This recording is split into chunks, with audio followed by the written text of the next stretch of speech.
Today I'm going to talk about car rebalancing and the upcoming Rarity changes. Lots of players seem very passionate about rebalancing. I don't think it's possible to have a balanced game consisting of 5,500 cars. Let's talk about it. Hey, I'm Mike. On the surface, this video may annoy a few people, but stick with me. Hear me out. Make sure you have your say in the comments below. Everyone is entitled to an opinion. Let's break it down into 4 sections. What is rebalancing and rarity changes? What parameters cause the problems? Where does a specialist car fit? What happens on the day of the update? Some players have been very vocal over the last year about rebalancing the cars in top drives. Rebalancing is basically swapping around within a rarity and pushing them into different rarity so they perform like other cars at the same RQ. Fundamentally, you're doing 2 things. You're removing the key go-to cars that players pick because they outperform their RQ, and secondly, you're reducing RQ of cars that are stuck in a position where their RQ is too high to make them a viable option to be a competitive car. The problem is, both of these issues are just personal perception. You may perceive a car as being useless and too high in RQ, whereas I may use the car a lot on a specific track set and be okay with its RQ position versus its usefulness. And it's the same with the key cars that look like they should be increased in RQ to fit the cars around them. They're only key cars if you use them a lot. You may find other cars more useful. People often say the Peugeot 306 Maxi is a dominant car and therefore may end up epic. But actually, in comparison with other slick tyre ultra rares, it's not as dominant as we all believe it is. Therefore, either they all move to epic or none of them do. I would really prefer they all stayed at useful ultra rares. There's a lot of players who consider the rarity changes an opportunity for Hutch to move the goalpost to suit themselves. When new cars come into the game, it's important that players collect them, use them, and like them. By positioning them favourably in the RQ range, the new cars are seen to be better. Then after the next update, they get adjusted down to their correct position in the RQ range. This may or may not be true. It doesn't matter if it's true, because it's common perception. Something that gets discussed through the player base regularly becomes an accepted fact over time. Honestly, I think it's a thankless task. I think it's an impossible task. I think people that want the game to be balanced will always be disappointed because I don't think you can balance 4,500 cars in a range of 120 points. Actually, taking out the low end cars and the top end legendaries, the range of cars that players talk about is really only about RQ40 to RQ90, a 50-point range to fit a lot of cars into.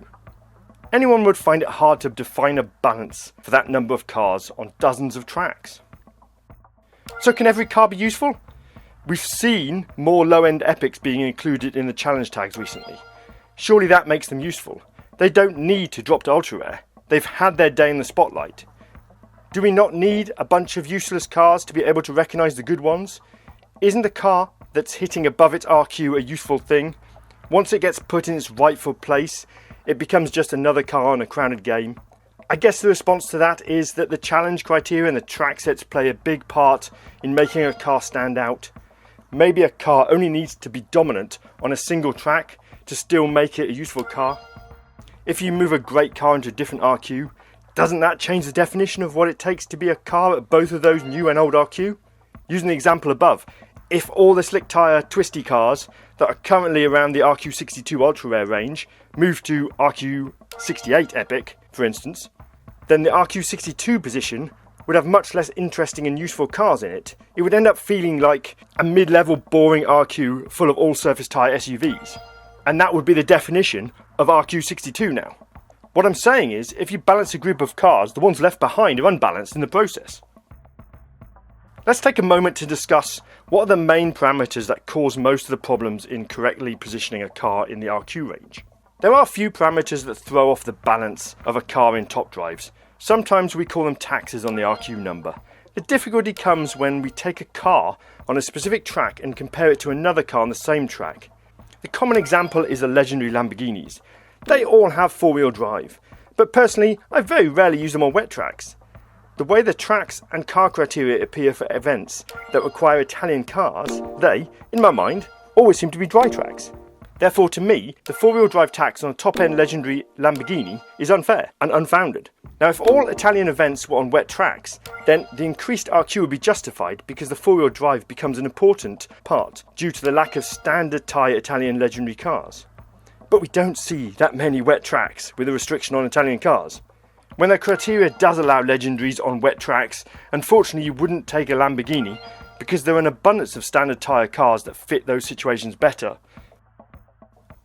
The car parameter that does affect the RQ of a car, but never matters in the game, is high ground clearance on on-road cars. Unless a car is being used on a motocross track, there is no requirement for high ground clearance. You would think that would mean only off-road four-wheel drive trucks had high ground clearance, but no. Look at these examples. I've been very harsh about the Cadillac Lyriq in the past. I've been pushed into upgrading it for various tri-series, which is the game of course. But now that American Overdrive is fading and the next car update is on the horizon, this Max Legendary becomes an annoyance. Look at its handling stats. The number that is made up by Hutch, not an actual real world statistic, is 2 points less than the GMC Cyclone at RQ76 and totally overshadowed by the RQ79 Cadillac CT6 and the Jaguar I-Pace. All because of its high ground clearance, despite the picture having the same stance as the Jaguar. I think high ground clearance should be bloody high. A proper off-road truck. All these on-road cars with high ground clearance should be moved down to medium ground clearance and their RQ adjusted to fit the other similar cars. Actually, this screenshot has another good example in it. The Mitsubishi Lancer is maxed and has 8 more handling than the Lyriq. 8 handling is a massive jump for only 2 RQ. If you were balancing these cars as equals, because fundamentally they are all most useful on city streets tracks, the low top speed wouldn't affect the RQ, and it should be adjusted up in RQ a couple of points higher to reflect the massive handling difference. Or of course the handling of the awful Cadillac Lyriq could go up 5 points. That's just 3 examples of cars being taxed because of a parameter that I perceive to be insignificant. You may have a different perception, which is why balancing the cars, in my opinion, is never going to please everyone. A big problem is specialist cars. How do you balance the RQ of a car which only does one thing? The obvious example is a drag car. If a car has a low 0 to 60, high top speed and amazing MOA figure, but it's a very low handling figure, should it be kneecapped by 20 RQ points, 10 points, 3 points, or nothing? The 4 American drag cars I've got on screen are the example to talk about. 2 of them haven't been released yet, but we can presume they function the same way as the white Chevrolet does. This car is a beast. It's a dominant in short and mid-range drag races, competing with 100 plus RQ monsters like the Peugeot Pikes Peak. That's 28 RQ difference. And yes, I know the Peugeot isn't a drag car, but it is useful on drag tracks. You've got to admit that. It's a very good drag track option. Look at the MOA figures. All 3 cars are very similar. Which brings me on to the Nissan. This is a car I only use on drag tracks.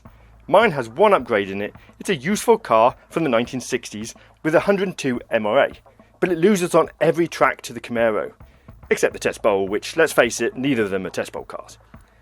To me, they are both drag cars because I never find a situation to use a Nissan other than that on a drag track for older cars.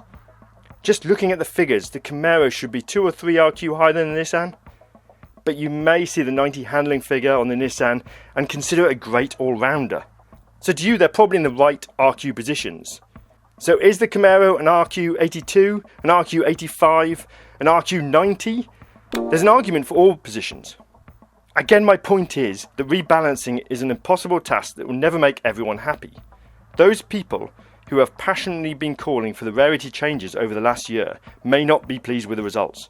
Your balancing of cars will never match Hutch's algorithms and the car team they employ. However, you should definitely take some joy out of the new positions of cars that fit your style of playing. Let's talk about style of playing. When all is said and done, Hutch will be using scripts and some human tweaking to place the majority of cars at different RQ. This, in a practical sense, means a busy time for all the players in the weeks after the update. At this stage, all we can do is make presumptions about what will happen. But don't forget, a lot of players, including myself, have lived through the Rarity changes in autumn 2022. Let's talk a bit about the pros and cons experienced back then in 2022 Rarity changes. First thing I would say is I liked the 2022 Rarity changes because it gave me a ton of tokens to play with. A lot of people don't like having to reapply all those upgrades to different cars and don't want to allocate time to non-playing, non-racing, non-winning part of the game. I'm not one of those people. I had fun choosing which cars to upgrade, and the pressure was off because the tokens were effectively free and in large quantities. When you upgrade a car using fuse material, you have to collect the fuse material, and sometimes that's hard to do. You don't want to waste it. Rarity change tokens don't have that same feeling, so it's easier to use on cars you want to upgrade instead of cars you need to upgrade. Some people see the token system as a drain on time, redoing your garage upgrades, which you've already spent time on in the past. I like it, it's fun spending tokens. There are downsides. I put it to you that one of the best things in top drives is when you own a car that is key. You pull that car, you were really happy, it's hitting above its RQ, it's dominant against its RQ equivalent cars. By rebalancing that dominant car, it moves it up in RQ to where it's no longer dominant or even useful because all the other cars at the RQ have the same performance abilities. Therefore it becomes useless. The car you have loved and relied on is now lost in a sea of 4,000 cars. The rebalancing has taken a great car that you love using and made it insignificant. Is that a good thing? It's in its correct position now. It may still be dominant on a single track, but it's no longer an easy choice for you to make for many situations. In August 2022, most ultra-rare off-road tyre cars were too dominant, especially on city streets tracks. I hated seeing all my ultra-rare duplicate off-road cars go epic. I had 3 of each of them, and they all became worse by going epic. In my earlier years playing this game, I concentrated on getting 3 of each off-road car wherever possible. This helped massively in generating money in clubs and in general gameplay. I was mega pissed that my specialism had been stripped from me by the rarity changes, and it felt crappy. It felt like my tactics for the game were absolutely trampled on, and what I'd worked towards had been negated. That's not a fun feeling when tactics play a part in how we all survive such a competitive game. The other big gut punch for me was that I had tons of cars going up from ultra rare to epic, but very few coming down from epic to ultra rare. Therefore I had an abundance of ultra rare tokens, but hardly any epic tokens. All those off-roaders which had become epics had to stay stock because the compensation didn't take into account the actual difficulty of repairing your garage. It was just based on specific car rarity movements. Avoiding the feeling of screwing over a player must be considered in the rebalancing too, I think. It's very time consuming getting your garage in order after a rebalance. There's a big process of analysis of which cars are now useful and which aren't worth upgrading after the rarity changes. Is it actually possible to get your garage to the same or better level than before? It's unlikely. It may allow you to extract upgrade tokens from cars which you have had upgraded for an event but have not been useful since, thus gaining you a second chance to upgrade something different and more useful. The biggest undiscussed issue is when we get so familiar with our garage and a massive rarity change shakes it up, leaving us feeling like it's not really our garage anymore. Sort of like if my next door neighbour painted my front door a different colour while I was out at work. I got home, it didn't feel quite like my house anymore. When all your favourite useful cars in top drives move around, it's like taking over someone else's account, relearning which cars are where, and which cars are now your new go-to cars for different tracks. The practicalities of a car changing rarity, either up or down, means that car is no longer to be able to upgrade it or fused away like other cars in its new rarity. It's used like its old rarity. This is a complicated topic to get across, so I covered in a tips video just after the update drops. But for now, let's just say, if a car drops rarity, you should consider using it as fuse material. If an epic drops to ultra rare, then it could be used as fuse material at epic level to upgrade a legendary. That car, since it's now an ultra rare, is also easier to get back from a pack in the future. This is the biggest win we get from cars dropping rarity. On the flip side, cars changing rarity that you choose to keep will be given an annoying legacy tag attached to the card. In cases of cars going up, this just reminds you that it was more useful before the rarity change. It's sticking its tongue out at you. Hopefully, since this is the second big rarity change in recent years, let's pray the old legacy tag disappears, otherwise we'll end up with 2 annoying tags there just to complicate things. And finally, the way to wrap this video up is to say, Just live through it. Some people will be disappointed, some will get annoyed, some will be happy, and some will just get on with it. That's all we can really do, get on with it. Let me know in the comments below if you're looking forward to the Rarity changes, if you hate the idea, if you think it'll fix a lot of issues, or if you think it will just make a new set of cars that are out of their rightful place in the RQ range. Thanks for listening. I'll make another video when the new update drops and the Rarity changes actually happen. If you need help, I'm here. I have a Discord server that has a small collection of really nice human beings who are actually quite helpful. Feel free to subscribe to my YouTube channel or join that Discord server. The link is in the description. Now we're done, get yourself out of here.